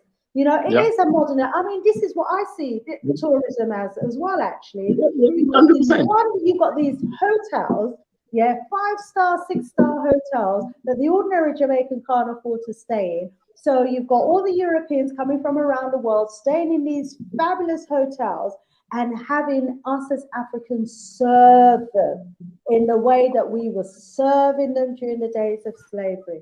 The only difference, you know, some of them are actually on sugar plantations. Oh, sugar plantations. Some of these new hotels are situated on the grounds of all on the North Coast, all of them, all on the North Coast are sugar plantations. Yeah. Wow. Wow. So just a new form of slavery. Only today, the African slave has on a uniform, you know, might have a shirt and tie on, may have a way, you know, of holding the tray, rather than slightly different than they did before, but still serving masa. That's what's happening in those hotels. We're serving masa, dancing for masa, jiggy jiggying for masa. Hey. About time our people start take over them hotel them. Hey, And they so don't let's get paid. That's the other thing. The wages are terrible. The wages are terrible terrible. wages, slave labor, Terrible. labor Yeah, yeah, wages, and they have to yeah. put up with the insults as well, probably from some of these awful guests Of with course. the same mindset. So let's quickly go over to chat. Tourism feed many people. So what will they eat when they ban it? Well, let me tell you this. You see, COVID locked down tourism in most of the countries them and right here in the Gambia, you see when the tourism industry locked down and about 80% of the people here used to rely on tourism. The building trade took off. The young people got into building and they're bringing sand and gravel and trucks. You know, a whole new industry took off. You know, we have been conditioned into thinking that we need tourism. We don't need tourism. Tourism is not for us. Tourism is slave labor. Tourism is watching those who have, you know, and us as a people be made to feel inferior because we don't have. It allows them to continue to peddle this whole myth of white superiority. So we don't, in But my opinion, we can feed ourselves. In but Africa sis, and in the Caribbean, we have the green, we have agriculture, we can feed ourselves, we have our building materials, we can build those hotels as apartment blocks for our people to live in. but this person hasn't been listening to us. He says tourism may feed many people, and they said, so what will they when you ban it? What have we just been talking about? We've been talking about creating new industries, haven't we? That's what we've been talking about. Right. Yes. That's right. Yeah. New Yes. industries which are So powered many. by the sunshine, powered by wind, powered by batteries, Yeah. manufacturing, food processing. All the Mhm. tourism memorabilia is made in China. When it comes here, the people rip off the label, made in China. And so, yeah.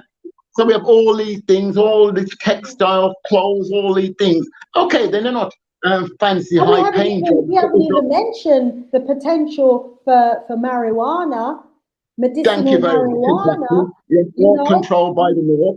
whole Yeah, states in America have come out of debt just from that one product alone. yeah, And we yeah. know how fertile the land is in Jamaica. We know Grace does tinning over there. This is a model that should be getting replicated in every part of the country. There should be a factory, and we should be directing all of our agricultural produces to those factories and be benefiting from the added value. Yeah, the potential is huge. We don't need We have huge tourism. potential in Jamaica, huge potential. And they say, like Huge. you touched on to marijuana. I mean, just even talk about marijuana tourism. I Mm, lived in London, and when you're there, anybody who smokes weed, they all go over to Amsterdam. That's one of their mm, meccas. And Jamaica is the mhm, mecca for anybody who smokes weed. mhm, They'll want to have a photo of themselves in Jamaica with a Bob mhm. Marley poster behind That them and one. a red stripe in the other hand. That's what they And a want. dreadlocks Yeah, hat.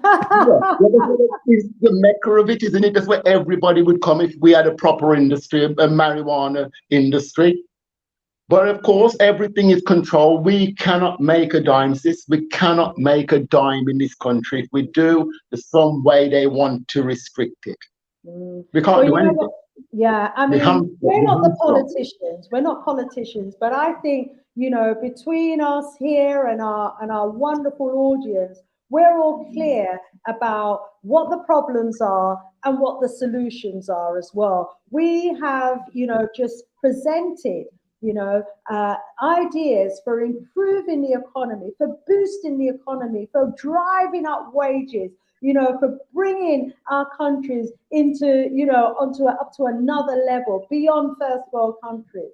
And this is what they're frightened of. And so there needs to be another system in place, a different way of governing our countries so that we can get some of these ideas, you know, up and running. It's been far too long that our people have been suffering, and our ancestors who died fighting for our independence and freedom didn't die fighting so we can No, just sit that's and right. complain about the current situation and allow ourselves to continue to be managed and controlled and manipulated by the same forces that our ancestors fought against, you know, so that we Exactly. can have our freedom. Yeah, Paul Bowles would turn in his grave, wouldn't he? He would turn in his grave if we have. Paul We would do Bowles, Paul Sam Bowles. Sharp, Marcus That's Garvey, right. Danny They of the must be Maroons, giddy. all of They them. must be giddy from turning in their graves like that all the time. They can't believe what's Yes, going on. None of these the guys for people this. go after them. Yeah. You know, there's a mention here about the number of churches in Jamaica, and We have more churches more than anywhere in the world. reaching the white savior complex, and this is so disabling. You know, churches do disable the vast majority of us, not all of us, but too many of the people that go to church want to pray for a difference. Praying for a difference isn't going to make a difference. You know, we are the creators. We are the ones who have been given the arms and the legs and the brain to think. We are the ones who have got to be the change that we want to see. Praying for a better tomorrow isn't going to bring a better tomorrow. Yeah, if Sam Sharp, Paul Bogle, Bookman Dutty, many of the Maroons, all decided that they were just going to pray for a difference and not actually be the revolutionaries that they were, we would still be enslaved today. Because what does the Bible say? Slave, obey your master. Yeah, we would not be free today if we were relying and waiting on the church to save us or to free us. Not saying that you shouldn't have something to believe in and hang on to, but we should not be praying to a white Jesus, because if who him gonna serve, the white man or the black man? Who him gonna see him? The white man or the black man? Don't even let me start going there with that. I love it, and I don't want to offend any well, of my I've got to mention the church. I have to mention the church then, because I have actually contacted them. We are the saviors. We are the ones who save ourselves. Rise up, my 100%. 100%. But yes, I've contacted many church leaders, and I've got no joy from them. No joy. They won't help. They won't help. What I've talked about to you, I've said about these proposals are also the term social intervention. They're social intervention because they're going to improve schooling. They'll take people out of crime because they're going to be working. The roads are going to be brighter, so there will be less accidents, less murders, all the rest of it. So there's this social intervention in it, and this is what I put forward to the Council of Churches here. We had a Zoom meeting. I was invited, and I was much in tears begging them, and they didn't do a damn thing. You know how many church leaders? I had one in America I was talking to, made all kind of noises, and then just disappeared. Next thing I saw him on television, and he's there bigging up the government, saying that the government's trying this, that, and whatever. They're the worst. They're the worst. And let me tell you something about this heaven place. I hope that I can get there, right? Because I'll be at the door, and when these people turn up, they're not getting any notice. All these church people are not getting in, because that's not what church is about. I'm sure Jesus was a revolutionary. He wouldn't be sitting around with it. Definitely not. You know, no, it was actually mentioned on a show that followed my show today on the Big G Galaxy .net that the churches are part of the state, and the state is the church. The church is the state, and the state is the church, because the state controls the churches, and the state allows the churches, because the churches actually condition the mind of the people to comply. The churches condition the mind of the people not to revolt. The churches helps the state to keep the people in a state of subservient, of servants, you know, in a subservient position. And it's a sad state of affairs. And most people will say, oh, don't worry yourself. God will do what I need for do. God give it 2 hands and 2 foot for do what I need for do. Yeah, he created us to be the creators. Yeah, he created us to bring about and make this world a better place. So we've got to look in the mirror to see the one who is responsible for bringing about the change. Okay, let's see what else is going on in the chat. Let me just click randomly here. Yashon is saying we need to free up the herb, the cannabis in the region. CARICOM agreed that the region should free up the herbs. These politicians need to free it up in their paradigm. I'm going to agitate more for Nevis. Guayashon. You know, my brother, as well as you were speaking about all of these policy proposals that you have written for Jamaica that is yet to be taken up, I wonder if you wouldn't mind sharing them with some of the other countries, some of the African countries and other Caribbean governments as well, because maybe, you know, it's been written for another country that you hadn't thought of, and maybe that other country could be the leading light and others can follow, including Jamaica. I know we want Jamaica to be a leading light, but if it's dragging its feet and it doesn't see the benefit of the sort of proposals that you're making, share it with the other African governments. I agree. Yeah, and let's see, you know, that's why I've got a Rise Up icon as well, you know, and we need more icons, you know, we need more icons who's out there. Oh, not icon, Acon, Rise Up icon. We need more icons. Icon is one of our presenters on the Big G doing a great job as well. We need more icons, you know, people who have made money in this Babylonian system and then use that money to help their people. That is, you know, what being great is all about. And that is, you know, what we should be recognizing as greatness. They've actually sold us, you know, the colonial mindset is that you are great if you make loads of money. You're great if you're a super rock star, a super reggae star, a superstar of some sport, or a celebrity. But we need to change that mindset. That's not what being great within an Afrocentric perspective is all about. Being great is what is Acon is a model of what's being great is all about. You make your money to change your community, to improve your community, to improve your nation, to uplift your family. That is what being great is all about. And we need to stop looking to celebrities and thinking they're great, and wealthy people and thinking they're great. No, they're not great. They're selfish.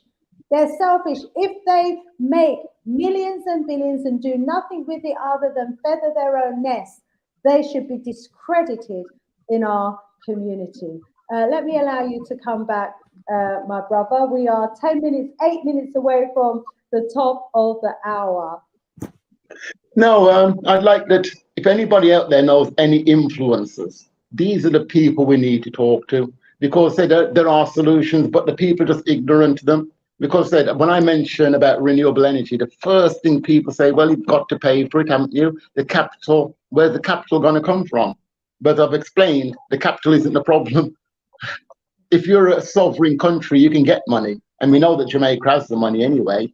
And more importantly, it pays for itself. And that's what everything's about. Building a parliament building doesn't pay for itself. That's expenditure. It's spending. It's a luxury. Everything I've talked about isn't a luxury.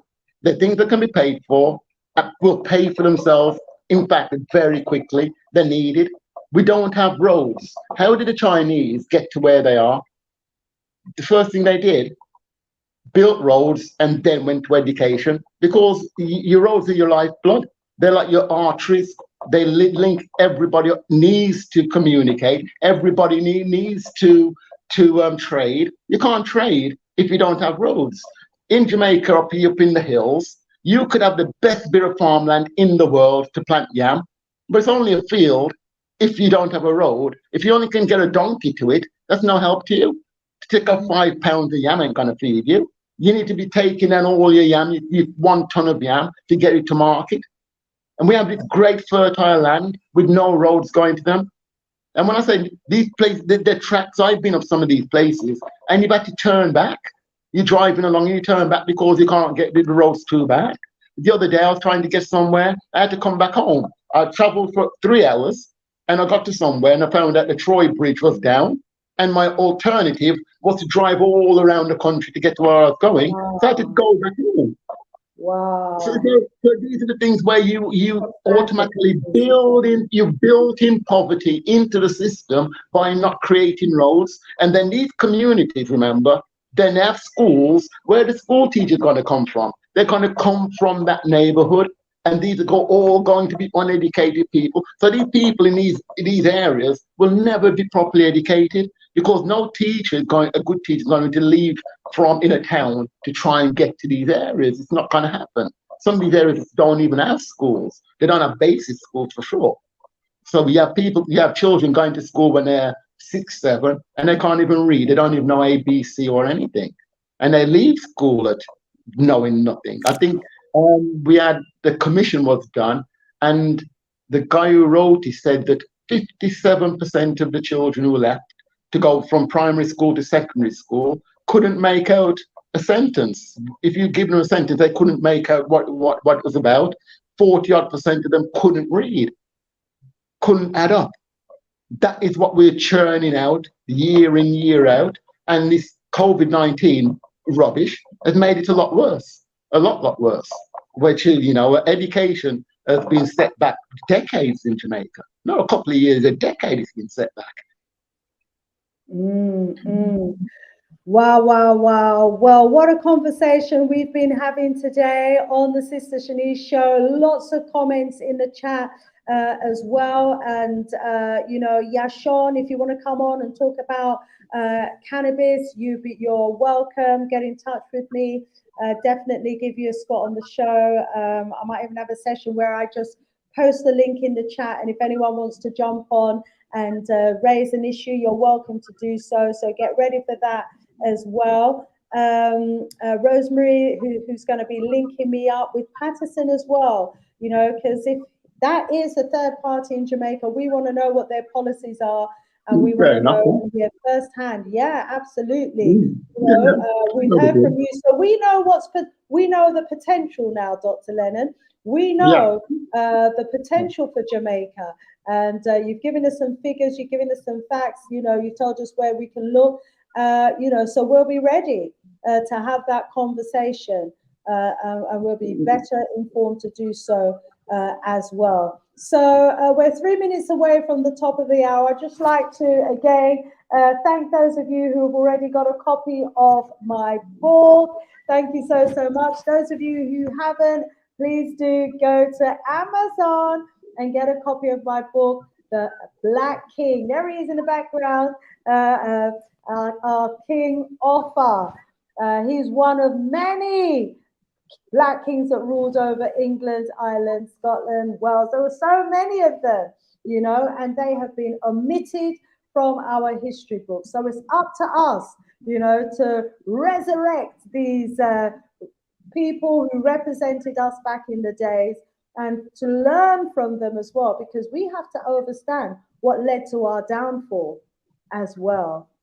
My brother John Lennon, it's been an absolute privilege, and it's been a pleasure speaking with you this evening. You have taught us so much about the politics of Jamaica and the potential of that country as well. We have been so enlightened, and I hope that people who are watching this will share the information with our brothers and sisters in Jamaica. Take the video, do little bite sizes of it, and get it out there, using the different mediums. Let me give you 1 minute just to wrap up, my brother John. What is your final outgoing message to those of us who have been listening to you today? Well, I said the only way we can get change, in my opinion, is if we all unite, because we can't say government's going to do it. We can change government by us all taking to the street, doing something that the government then has to listen to the people. That's the first thing we need to do, because governments just don't listen today.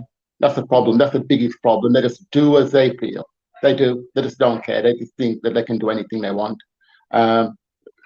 So we need to unite. It's not just Jamaicans. They said somehow we all need to get together, find a solution. Is it that we somehow target Jamaica with a big petition where it gets a million signatures to change? But we have to do something. We have to put it on the map. Even better still, we need, as we're saying about these celebrities, we have Jamaican celebrities. They need to come on board and say, this guy's talking the truth. They come out and say, look, why don't we have solar? And once these people start talking, the masses will hear, and then we can get change. But we need their voice. And finally, I have a website, as you mentioned. It's called, but you're going to put it in the link, and it's letsbuildabetterjamaica.com. And if you go on there, you'll see my YouTube channel, I think, and other social media handles. But yeah, letsbuildabetterjamaica.com. You'll find that on YouTube. And I'm sure we'd all want to support building a better Jamaica, because Jamaica is just so influential around the world. I'm here in the Gambia, and the Gambians love Jamaica, the Jamaican culture, the music, Rasta, they love Jamaica. They love the Jamaican people, not the government, the people. And as we said at the beginning, the Jamaican people that put Jamaica on top. And we hear, firsthand how the government behaving, and it's disgraceful. It's an absolute disgrace. There's a lot of works that need to be done. I've posted Brother John Lennon's website and YouTube channel in the chat. Please do copy it and visit the site and subscribe. Thank you so much, Dr. Lennon. And we hope that when we speak to you again in the future, that you'll have some good news for us, either regarding the energy or the mining or the situations regarding cockpit, etc. We want to keep our eye on what's going on in Jamaica, because we care about Jamaica, and we care about all our Caribbean and African and Africa. We do. We need change. Absolutely. So to everyone in the chat and everyone in the audience, thank you so much for being with us today. As you've heard, Dr. Lennon, we've had a global audience. People from all around the world have been plugged in. It's a beautiful, beautiful family, global family that comes together and shares our concern about issues that are impacting on us. And so we thank you, family. Please spread the word about this channel. Please do encourage people to join. We want to grow the channel, because the more of us who are aware of what's going on around the world, and the more of us we're in a situation to change our mindset to do something about it. So Sister Shanice out of here for now, and all being well, I'll be back next strong with Brother Jammers. Yeah, we got Brother Jammers in the house for part 2, along with, actually, let me bring up the flyer, one of the flyers for next strong. Wow, last strong, Dr. Lennon, we had Brother Jammers and Dr. Edison here, and they was dropping some knowledge about the power that we have within, and we need to get this message, because if we realize how powerful we really are as a people, once we recognize how to tap into that power, it's all over. It's a new day. It's a new day. So join us next strong with Brother Edison, Brother Theo, and Brother Jammers. Okay, it's going to be absolutely phenomenal. Thanks again for joining us, Dr. Lennon. Thanks to everyone in the chat. See you next strong. Stay strong. All right. Stay powerful. Thank you. Bye-bye, everyone. Out of here for now. Bye for now. Bye-bye.